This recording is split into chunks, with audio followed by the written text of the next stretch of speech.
Hello, welcome back to That Park Place. I am Jonas J. Campbell, and here with me is theme park expert Mr. Vash Sky. We have an unusual topic to talk about today. It is surrounding Stardust Racers, and if you are somehow not caught up on what is going on with Stardust Racers, I apologize. You may need to watch some other videos about that, because we're not going to be talking about the incident on Stardust Racers in which that young man lost his life. We're going to be talking about the recent move by Universal to reopen Stardust Racers with new disability access guidelines that will change the way that not just Stardust Racers operates, but other rides at Universal theme parks. Vash, I've waited too long to bring you in. You're an expert in so many ways on this subject. Obviously, we're not going to be talking about the young man who lost his life or some of the unusual social media discourse around it today. I think you are probably the perfect person to take us through the changes, though. I think so. I hope so. These are some substantial changes. And honestly, Jonas, I mean, we have kind of taken the position that we're not going to be talking about the incident only because we simply don't know enough. Much of our commentary would largely be speculation. So that's why we're talking about facts here, and we're talking about some very big changes here implemented by Universal, the strictest that I've seen any guidelines offered by any theme park proprietor in the themed amusement entertainment industry. And this is why we're talking about it here today, because it certainly affects every single one of you, especially if you have a family member or if you are disabled yourself going to these specific theme parks right here. Let's go ahead and get right into it with WESH 2 here. Universal Orlando updates guides for safety and accessibility. Stardust Racers is no longer listed as a ride designed to accommodate people transferring from wheelchairs. Now, if it was just Stardust Racers, perhaps we might not even be doing a video on this at all, but it's not just Stardust Racers. But here's the changes. This is by Christina Watkins here of WESH 2. Universal Orlando Resort made changes to its guide for safety and accessibility. And prior to the tragic passing of 32-year-old Kevin Rodriguez Zavala, who used a wheelchair, it listed 9 attractions, including Stardust Racers, as rides designed to accommodate people transferring from their wheelchairs to the ride vehicle. Starting October 4th, the updated guide no longer lists Stardust Racers. At the following attractions, guests using mobility devices must be able to walk independently. And that right there is the biggest change. Prior to this change, it used to state you must be able to take a small step into the ride vehicle compartment, either independently or with assistance from your companion. Now, it is no longer the case. You have to be able to both support yourself independently upright in these ride vehicles while you ride, and you have to be able to walk independently of any mobility assistance device, like let's say crutches or a cane, for example. They're saying that you can't ride unless you fit these specific guidelines. Now, this article actually does make reference to the other attractions included in this, but to give a more comprehensive review of this, we can go over to the safety and accessibility PDF document that Universal has made available for its guests, and this is the one specifically for Epic Universe. You can see right here, Dragons Racers Rally, Stardust Racers, and Monsters Unchained, the Frankenstein Experiment, all fall under this guideline, this kind of requirement to ride in which you have to walk independently. And Jonas, it doesn't stop there. If we go to the overall Universal Orlando Resort Safety and Accessibility Guide, we can actually see that there are 3 others listed here that weren't previously. You can see guests using mobility devices must be able to walk independently on Hagrid's Magical Creature Motorbike Adventures, Harry Potter and the Forbidden Journey, and Jurassic World Velocicoaster. Now, interesting, Jonas, because it actually says right here, for the motorbike portion only will you have to fit this requirement. So I guess the sidecar, you are able to ride on this specific attraction. I know we were going back and forth on this, but again, there are 5 plus 1 or 6 attractions listed on this guide here saying outright, if you can't walk, you can't ride. Please take it away. I have so many small questions here. It's been a long time since I've had to travel with someone that needed ADA compliance as part of their theme park stay. It has happened. And with this, I have 2 questions. First of all, and Vash, maybe you're able to answer this for me. The single step, was that stepping into the ride vehicle, or was that something where they were watching to make sure that a person was able to take one step outside and then into the ride vehicle? I don't know why this is such a sticking point for me, but this is interesting to me that is the former requirement. Yeah, it is very, very interesting for sure. I think you were still able, at least when I examined the wording closely, and maybe I have to re-examine it again just to make sure. But when I examined the initial wording, it says that even if you couldn't take a single step into a ride vehicle, you could still ride if you had assistance from your companion. Mhm. So let's say you had somebody who was very strong and was able to like maybe carry somebody and drop them into a ride vehicle, and they could ride that way. At least the way it looks right here. It's very interesting, Jonas, because previously Universal, from what I understand and reading their procedures and so forth, for attraction like Stardust Racers, for example, they would provide wheelchair-bound guests with a wheelchair specifically provided by Universal. And then they would wand you down in order to ensure that you didn't have any personal possessions on you that could maybe come out, fling out, hit another rider, and so forth. And then you could actually ride with the assistance of a transfer device if that were necessary. And so if you can see right here on the ADA guidelines, you can actually see what this kind of transfer process might actually look like. And you can see the use of a bench right here in this illustration. I do believe Universal would offer something like that, but now obviously I guess this no longer applies, perhaps, if you can walk independently.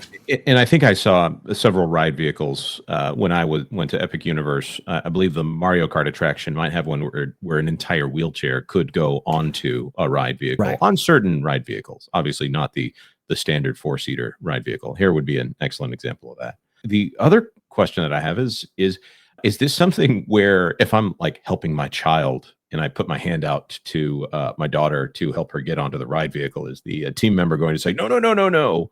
Or is this something where they're going to have to literally spot whether or not someone might potentially be disabled? I don't think that's going to be something that they're going to be looking into. Again, if they, I'm guessing, can see that you've been able to walk independently up to that point, any assistance afterwards, you still fit the requirement in order to ride. I suppose for people who are wheelchair bound coming into alternative entrances and exits and so forth, there might be an additional level of scrutiny, which this starts the whole another conversation here, Jonas, as to the accessibility of these attractions and whether or not they're actually fulfilling their ADA requirement, that being universal. Because I suppose one could make the argument that this, might be a form of discrimination. Now, the ADA, or the American with Disabilities Act, allows for a restricted envelope, let's say for riders, if in fact it is a way of maintaining the safety of these attractions right here. So I think Universal is going to say that, but it is very interesting because these attractions were formerly not on this list with such stringent guidelines. So you could theoretically have many people who were able to ride these attractions and now simply are not able to because they don't fit these updated guidelines. And that's a really interesting conversation to have, especially if you, let's say, have an annual pass that you maybe bought in to ride some of these rides specifically. Well, now Universal, in effect, is saying no need to apply. And especially since we've had Monsters Unchained on here, and of course Harry Potter and the Forbidden Journey. Those are attractions that have full shoulder restraints, if I'm not mistaken.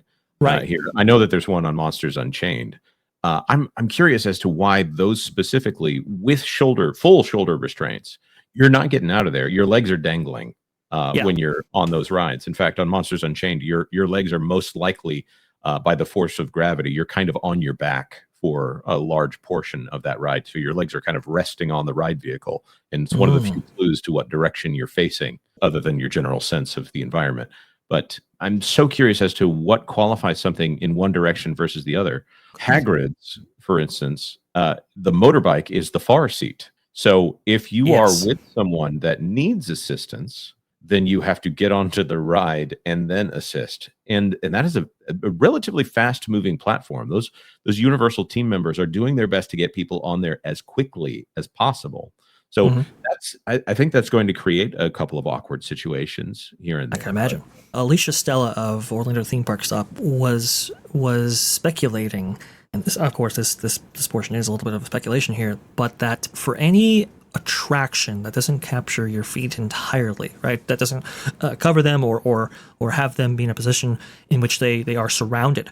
Because of that might add you to this list. And so when you look at it like Monsters Unchained, Forbidden Journey, Dragon Racers Rally, Stardust Racers. I think that all kind of makes sense. And they do have that, like we just pointed out before, the kind of motorbike exception, but obviously that sidecar you can get on. But yes, Jonas, I can definitely foresee somebody who maybe qualified before, who can't now. That's an awkward situation in itself. But then, how does that work with the sidecar being that secondary car that people have to access? This is all a very interesting set of guidelines and principles and procedures that Universal has implemented here in the wake following this tragedy. Yeah. And so people have pointed out that it's like, okay, well, have we gone maybe too far in this attempting to maintain the safety of riders on these specific rides? Have we gone so far that now we're now excluding people that maybe shouldn't be excluded? I think it's an interesting conversation to be had. I will say this: you are talking about attractions that are inherently exclusionary. There are envelopes set for how tall you can be in some cases, how short you can be in other cases. There are weight requirements. Obviously, there are test seats outside because proprietors understand that these attractions are inherently exclusionary. So when you reduce that envelope to this extent, I think that offers a lot of both speculation and conversation surrounding all this. Right. In the exposed feet, that's an interesting idea. I'm not sure. As I think about a lot of these different attractions, I'm not sure if I agree that that's what is obviously Dragon Racers Rally, the vomit-inducing ride experience that you could potentially have on Dragon Racers Rally. Your feet are definitely dangling while you're there, but they would seem to be enclosed here. I'm sure that there are a lot of comments that will be coming in about different things that we're not thinking about and different theories on this. But there's one thing I definitely want to talk about before we're done here, and that is Disney's changes to their DAS and, of course, the Universal system. I forget the name of the Universal Accessibility Pass on this, but Universal has been very careful in the past and in the recent history because of incidents that have happened at their parks in the past. As cell phones became more prevalent and recording from cell phones became more prevalent, and then becomes a constant issue because, while we are professionals, I say, tongue firmly in cheek, we have a need to try to record when possible on these attractions in order to provide footage for our viewers here.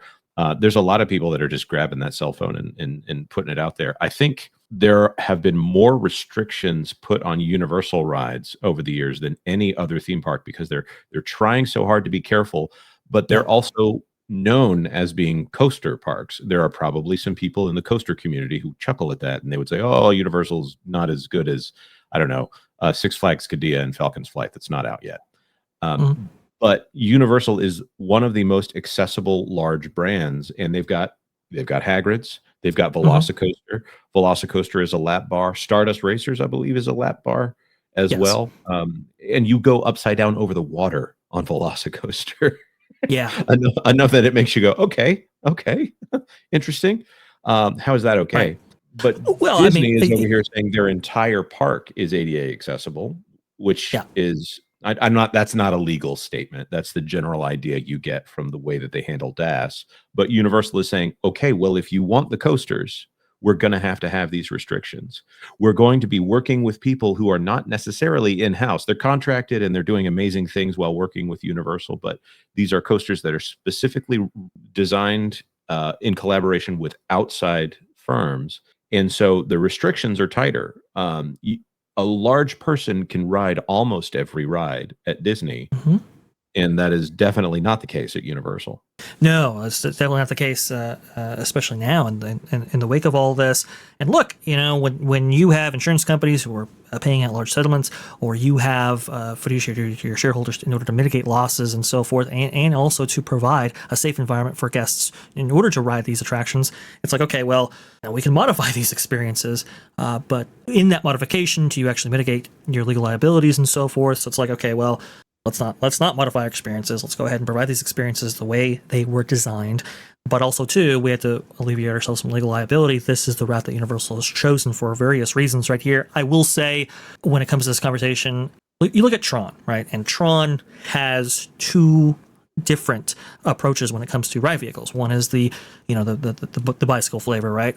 And the other is kind of a more accessible ride vehicle at the very end of those coaster cars. And so one could conceivably maybe say, hey, perhaps we should start implementing something like that into our designs for a more accessible ride vehicle going forward with some of these experiences. I think that's an interesting conversation to have. But it just, look, when you have an Intamin, when you have a Mac, and you're trying to create experiences for the widest subset of people, you're going to run into a point where you can't necessarily accommodate somebody who's too small, who's too short, who's too tall, and so forth. And so you do have to have that envelope there, and it just got smaller for a lot of people. So I feel for people, obviously, but like you said, Jonas, Universal has taken a safety first approach with many of their designs. They wand you, or they have you go through metal detectors before you actually ride a lot of these coasters now. And I mean, I remember Secret Life of Pets, an Omnimover, right? It should be like Haunted Mansion, a Little Mermaid, whatever. I remember being strapped in there tighter than I have a lot of the coasters. So Universal has definitely taken an approach of safety first, and sometimes that can diminish the experience, and sometimes that can leave people out, which unfortunately has happened in this case. Right. I'm sure maintaining all those free lockers is a pain in the butt. I'll say that. Right. Yeah. And they've gone up and beyond to provide those and for free and so forth. That's not the tact, by the way, that some other theme park proprietors have done that. They still charge for lockers, even though they have a requirement that you can't have any personal possessions. So Universal, I think, has tried to be balanced in this approach, but this is definitely more restrictive than I've ever seen any theme park proprietor actually implement. Well, that being said, again, I'm sure there are going to be lots of comments in the comment section on this one. It is we're talking about something that even in and of itself, it would be controversial, but on top of it, it's a lot more practical than it should be. There's an application to this based off of the incidents of the last few weeks here. So please try your best to be civil in the comments. Also, do your best to picture what you would be like in this situation if it was a relative or something like that. What would you want to read in the comments section? Do your best to be kind. And we appreciate your attention on this one as we talk about the evolution of the theme park industry, specifically in the way that, when you have two competitors like Disney and Universal, and they're both trying to do their best in one way or another, whether that is to serve a shareholder interest or to serve an audience interest or some combination of the two. I think that this isn't the last time we're going to have a conversation about that envelope that we all want to fit in so we can have a good time with our family and friends at a theme park. Thank you so much for your attention today, and love to hear from you in the comments. Hit the like button if you found this conversation helpful. And if you haven't done it yet, please consider subscribing to That Park Place for all the news that should be fun. Thanks for watching That Park Place News. For more information, consider checking out www.thatparkplace.com. And don't forget to subscribe, share, like, and send this out on your favorite social media accounts.